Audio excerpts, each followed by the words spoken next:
describe the state of the union for marketing sales alignment?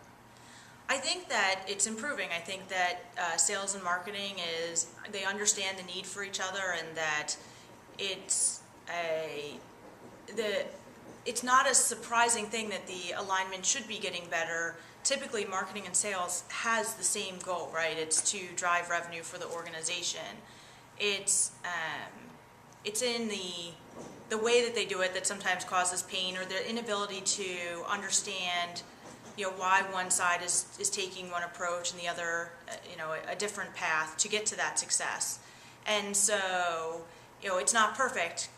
Communication still needs to be improved. The way that marketing exhibits the reasons that it's doing the things it's doing, whether that be reporting inside the sales system or making sure that they get the opinion of sales ahead of time, all of those things can use improvement. So I think, I'd give it a B- probably for, many organizations, probably at best a B+. Even the top organizations are still trying to figure out the path. And there's still many with an F, but I think there's at least the recognition now that this is an important process that needs to be focused on inside an organization. To get started, what steps or phases should the Chief Sales and Chief Marketing Officer follow when they plan the marketing sales alignment process? I think it's important to, for marketing and sales to recognize their relationship, right? When I got here at Apttus, it was saying to our SVP of sales and the regional sales leaders, letting them know that I understood what their goals are, to state back what their goals are to them, to make sure that they understood that I understood what was happening inside their orgs, and show that I was committed to driving their success, hearing their feedback.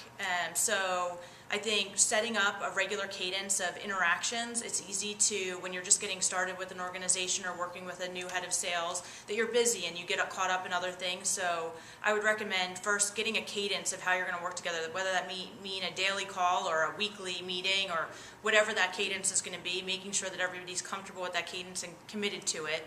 And then I think a step further is having an agenda for that relationship, making sure that it's not just a marketing telling sales how great things are, but this is a call or this is a meeting where we're going to review your key sales metrics, where we're going to look at how you're doing. If things aren't where they need to be, we're going to discuss where marketing can help that relationship. We're going to talk about the things that are problems, where your sales team is saying something isn't working out.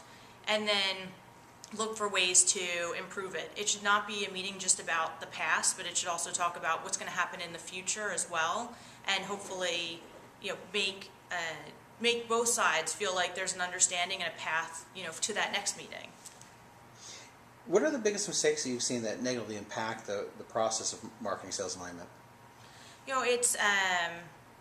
It's really easy to become defensive. That something, a region or the entire company not hitting a sales goal, and marketing to become defensive and defend what they were doing and say what they were doing was great, or even worse, showing metrics that say, hey, everything's great on our side, and just point to the sales team. And it's going to cause resentment. The teams aren't going to work together. It's going to spiral into a bad place. I think often when we see that VPs of marketing don't have a long tenure with a company, I think it often stems from that something just spiraled in a bad way. So I think it's really important for marketing and sales to take punches together, right? When it's a bad time, to feel that bad time together and look for ways to improve and to celebrate together. And so the flip side of that is when sales is achieving, when people are meeting goals, when forecasts are being hit, that marketing is part of that celebration and feels good with it. So then it's not as hard to take the punches. And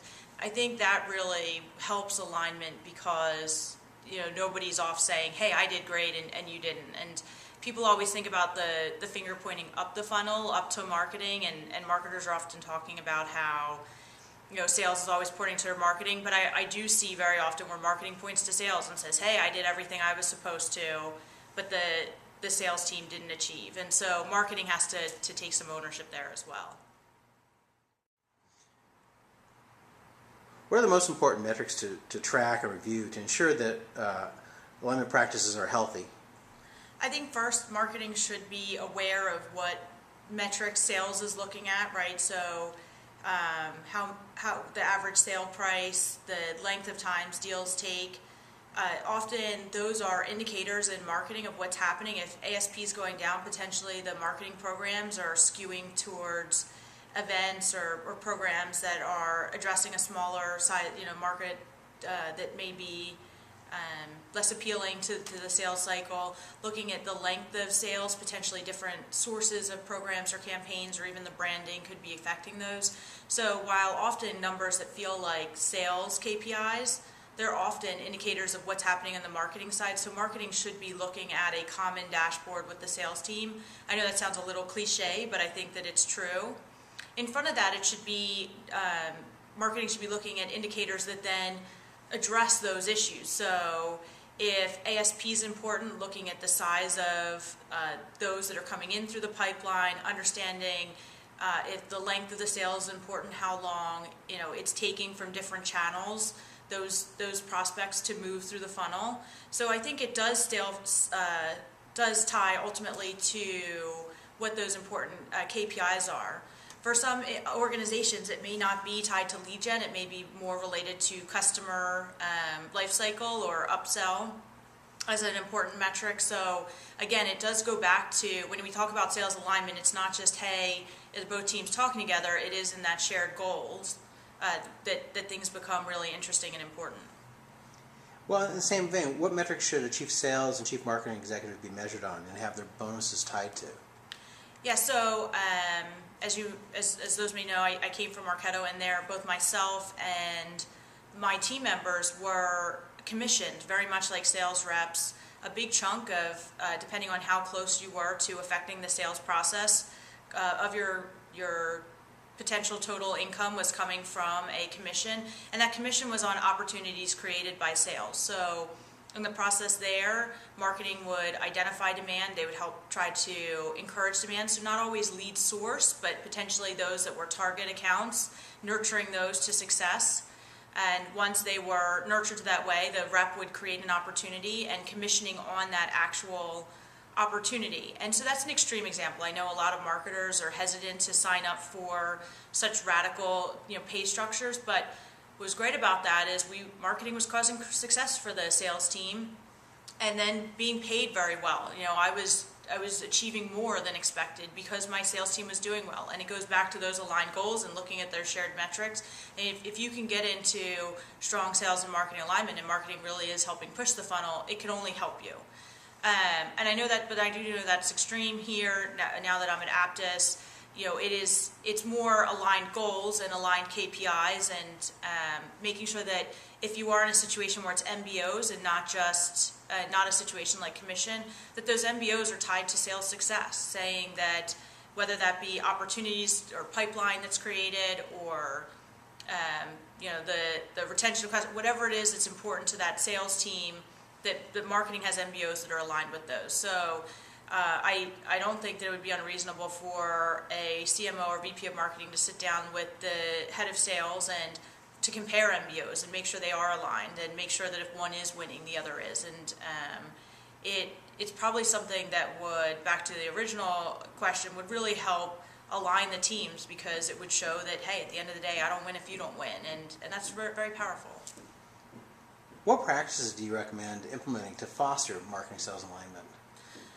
So I think I talked a little bit about it, but that cadence of interactions, and I think that if it's not happening, that whether you're in marketing or in sales, it's your job to make it happen. At the end of the day, we're all a team trying to win, and so whatever you can do to help that team win. So it's not, hey, sales should set that meeting or marketing should set that meeting. If it's not happening, it's whoever's listening to this right now, it's your job to make that happen. Getting into that cadence of conversations, making sure that you're measuring the same way, making sure that it feels comfortable to talk about what's not working. The other thing that I really strongly believe, and it's something that I had to learn and grow through to get to this belief, but I think can really help marketers achieve success. In every organization, there's, you can use metrics or gut or whatever it is that you're using to decide on what you're going to do in your marketing.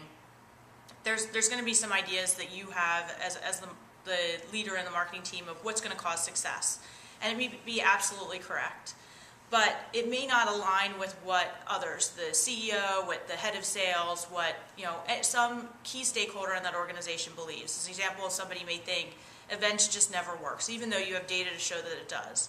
And you can spend your time, arguing and proving that events work and never have the support of that person, because ultimately, if you're right, you're proving them wrong.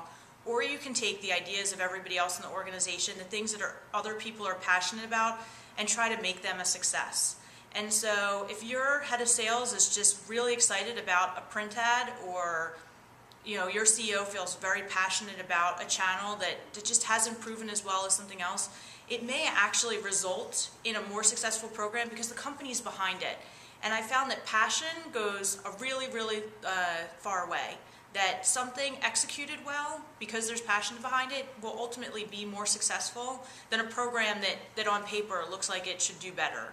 And so often if you can harness what other people are excited about, and as the person leading the marketing team, drive that to success, you will likely be more successful.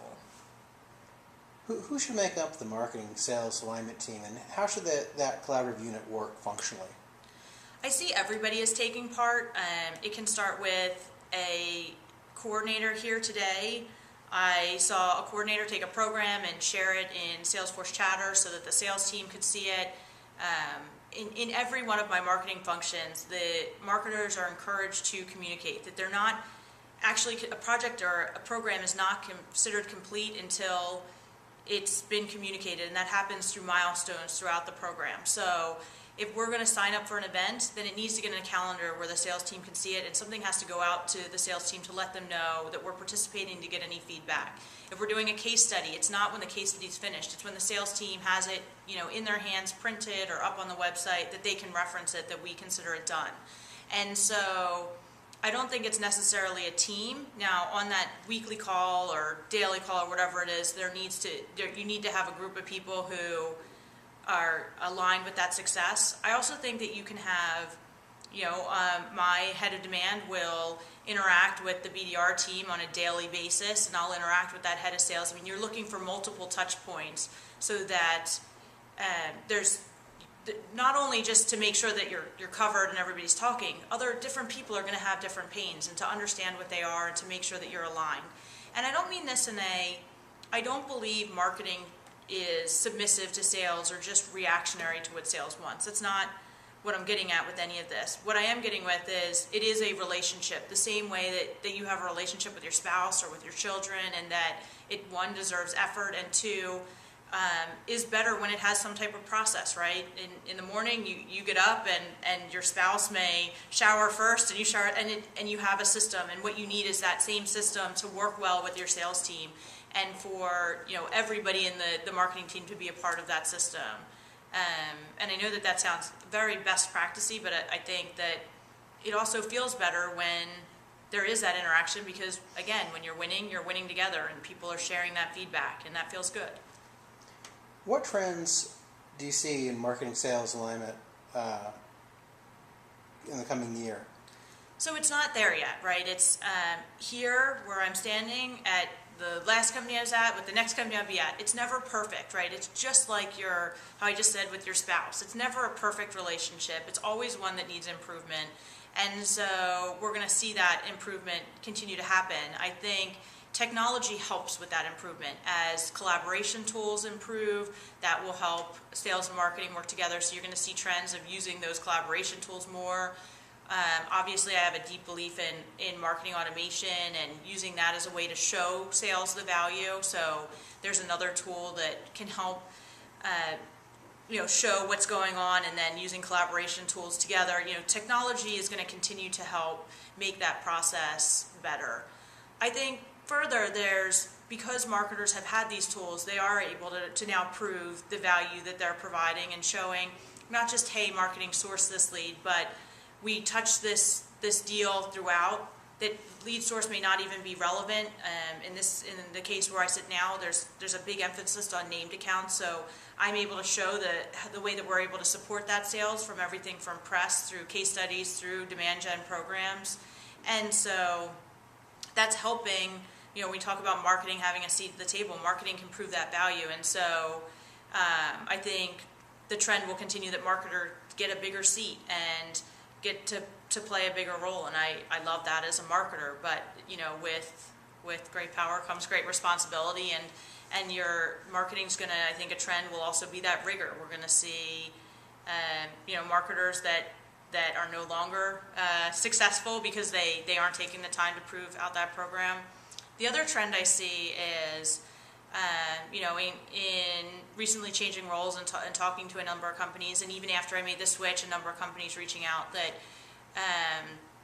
typically organizations would have demand functions and customer marketing and corporate marketing, but they'd often fall under a kind of corporate branding focused marketer. I'm now seeing this need for a CMO that has a strong background in all areas, that it's necessary that a CMO does understand demand, that does understand how sales works, that does understand, of course, the messaging piece and the positioning, that marketers are being even held tighter to pricing and distribution as part of kind of a well-rounded marketing team. And definitely a trend to demand gen marketers kind of moving into VP positions because the company can easily articulate the value and understand kind of where the successes are coming from because of the rigor that comes behind demand gen and marketing operations. And so I think there's some trends in hiring that's happening as well.